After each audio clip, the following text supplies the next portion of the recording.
ಈ ದೇವಿಯ ದರ್ಶನ ಪಡೆಯೋದು ನೀವು ಅಂದುಕೊಂಡಷ್ಟು ಸುಲಭ ಅಂತೂ ಖಂಡಿತ ಅಲ್ಲ.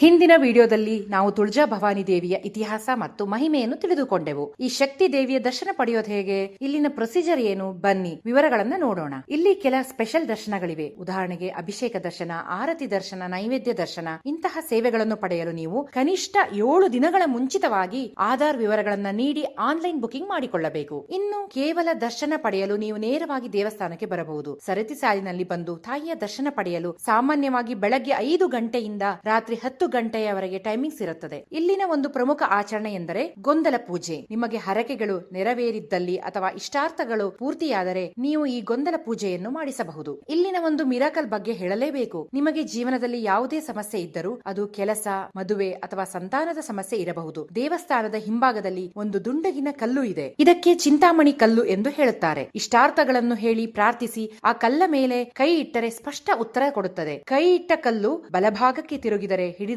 ಕೆಲಸಕ್ಕೆ ಜಯ ದೊರೆಯುತ್ತದೆ ಎಂದು, ಆ ಕೆಲಸ ಆಗುವುದಿಲ್ಲ ಎಂದಾದರೆ ಎಡಭಾಗಕ್ಕೆ ತಿರುಗುತ್ತದೆ. ಶಿವಾಜಿ ಮಹಾರಾಜರು ಯಾವುದೇ ಮುಖ್ಯ ಕೆಲಸ ಕಾರ್ಯಗಳು ಅಥವಾ ಯುದ್ಧಕ್ಕೆ ಹೊರಟಾಗ ಈ ಕಲ್ಲಿನ ಮೂಲಕ ಪ್ರಶ್ನೆಯನ್ನು ಕೇಳಿಕೊಂಡೇ ಹೋಗುತ್ತಿದ್ದರಂತೆ. ದೇವಸ್ಥಾನದ ಮುಂಭಾಗದಲ್ಲಿ ಮಲಗುವ ಮಂಚವಿದೆ. ಅಲ್ಲಿ ದೇವಿ ಮಲಗುತ್ತಿದ್ದಳು ಎನ್ನುತ್ತಾರೆ. ವಿಜಯದಶಮಿ ದಿನ ರಾಕ್ಷಸರನ್ನು ಸಂಹಾರ ಮಾಡಿ ಈ ಮಂಚದಲ್ಲಿ ಮಲಗುತ್ತಾಳೆ. ನಂತರ ಶೀಗೆ ಹುಣ್ಣಿಮೆಗೆ ದೇವಿ ಎಚ್ಚರಗೊಳ್ಳುತ್ತಾಳೆ ಎಂಬ ನಂಬಿಕೆ ಇದೆ. ವಿಜಯದಶಮಿ ದಿನ ದೇವಾಲಯದ ಬಾಗಿಲು ಹಾಕಿದರೆ ಸೀಗೆ ಹುಣ್ಣಿಮೆ ದಿನ ತೆಗೆಯಲಾಗುತ್ತದೆ. ತುಳಜಾಪುರಕ್ಕೆ ಬರುವ ಮೊದಲು ನೀವು ತಿಳಿದುಕೊಳ್ಳಬೇಕಾದ ಎಲ್ಲ ಪ್ರಮುಖ ಮಾಹಿತಿ ಇದಾಗಿದೆ. ದೇವಿಯ ಪೂರ್ಣ ಆಶೀರ್ವಾದ ಪಡೆಯಲು ಈ ಎಲ್ಲ ವಿಧಿಗಳನ್ನು ಅನುಸರಿಸಿ ನಿಮ್ಮ ಸ್ನೇಹಿತರೊಂದಿಗೆ ಈ ವಿಡಿಯೋವನ್ನು ಶೇರ್ ಮಾಡಿ ಮತ್ತು ನಮ್ಮ ಪೇಜ್ ಅನ್ನು ಫಾಲೋ ಮಾಡಿ.